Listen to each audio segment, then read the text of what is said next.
So quarterback Joe Flacco asked about the lack of downfield shots against the Bengals, as well as what the offense needs to improve on.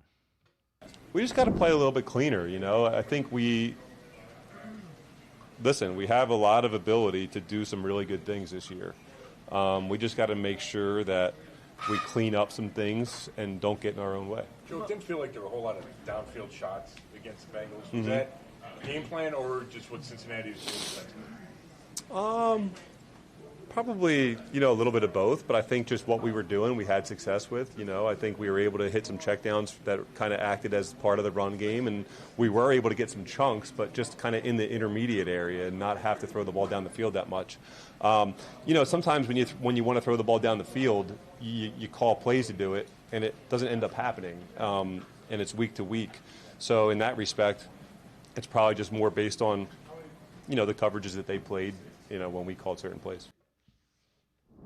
Jeff, I've heard the downfield shot thing, and I understand it. They had the ball for 35 minutes. They almost had a plus 11 time of possession. Every level of football, you should win that game every time. Oh, there's no question. There's no question. And, certainly for this beginning stretch of this season for this Browns team, this was one, I predicted it to be a win. I certainly was upset it did not turn out to be a win. Nobody wants to, go on, the moral victory, but there were certainly really good things to take away, from that showing against the Cincinnati Bengals. I did question, this is one of the advantages of having Joe is, you can play the vertical game. We've seen it. This has been one of the things that's kind of been one of the few things I've had an issue with the Stefanski offense in general, going back to 2020. Sometimes just the vertical game just never seems to be there in any way whatsoever. But if you're going to keep hitting these passes to Dylan Sampson and Fannin can do what he does, they're going to have to start creeping guys up a little bit. I mean, you can't be giving away 6-yard, 7-yard receptions on a consistent basis to a running back. And I guess to call Fannin, just an offensive weapon, I guess, because it's probably not fair to call him a tight end. But if those guys can give you some contributions like that consistently, you're going to have no choice but to start walking safeties up, which should open up, a vertical shot or two, which could hopefully potentially open up maybe a running lane or two to make things a little easier on the run game. There's a region, they call offense basically, a band. And in order for the music to sound perfect, every part of it's kind of got to hit on every cylinder, hit every note.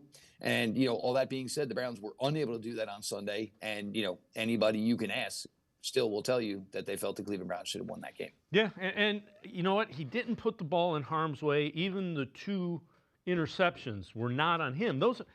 He threw it down low, and your receivers, if they're getting their hands on it, they got to catch it. That's what you are in the NFL because you can do. When the ball hits your hands, even if it's low, you have to catch the ball. That's on Tillman. That's on Judy. Judy actually made a great point of it, too, though, because he even said, he was like, when do you see balls like that get intercepted not once but twice in the same game? Normally when it's low, it hits off you and it kind of bounces hard right, bounces hard left. Those balls both hit and kind of levitated in the air. Were both Bengals. And to the credit for the Bengals guys, obviously they made the plays. But, they are, to say with like kind of fluky interceptions, yeah, those balls usually don't end up going, up. They usually end up hitting you and going down in that situation or going left or going right. So, certainly, just an odd ball. But, I mean, you got to factor in there was the big drop by Fannin. The following play on 4th down, there was a drop from Judy. The drop from Judy that led to the interception. The drop from Tillman that led to the interception. We can talk about the kicking game all we want. Those 4 balls end up complete. The Browns probably still win 27-17. So, you can sometimes overcome the breaks. And, I think that's kind of probably where everybody was upset. Because I'm going to be honest, even up until the last interception, Joe had the ball. There was time on the clock. I thought just from knowing what I've seen from the short time of watching Joe Flacco play quarterback for the Browns, he was going to lead them to where they needed to go. Unfortunately, dumb luck came back and always does seem to find the Cleveland Browns.